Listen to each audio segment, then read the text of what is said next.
Elle veille sur le dernier étage du centre Pompidou, l'œil fixe.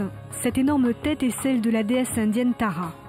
En sanskrit, Tara, c'est celle qui fait passer d'une rive à l'autre. Et justement, à cet étage, l'exposition Paris Delhi Bombay propose deux regards croisés sur l'Inde contemporaine.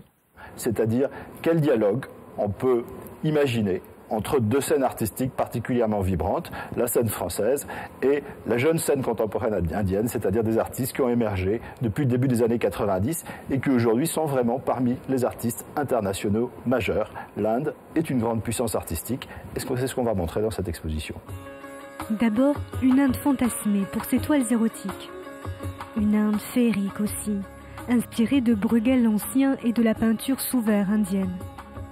Une Inde scintillante, renversante, voire hypnotique, avec ses motifs kaléidoscopiques proches des mandalas. Mais au-delà des clichés, Paris Delhi Bombay, c'est aussi l'expression d'une réalité moins colorée de la société indienne. Évidemment, l'Inde, c'est les couleurs, c'est la joie de vivre, etc. Mais c'est aussi une réalité militaire qui est quand même particulièrement violente. Ce tableau représente la frontière militaire entre l'Inde et le Pakistan, un dessin réalisé à partir d'impacts de balles. C'est en fait de l'autre côté que je tire. Là, ce qu'on voit, c'est le verso de la pièce. C'est-à-dire que de l'autre côté, on a des impacts de balles très nets, un cercle parfait.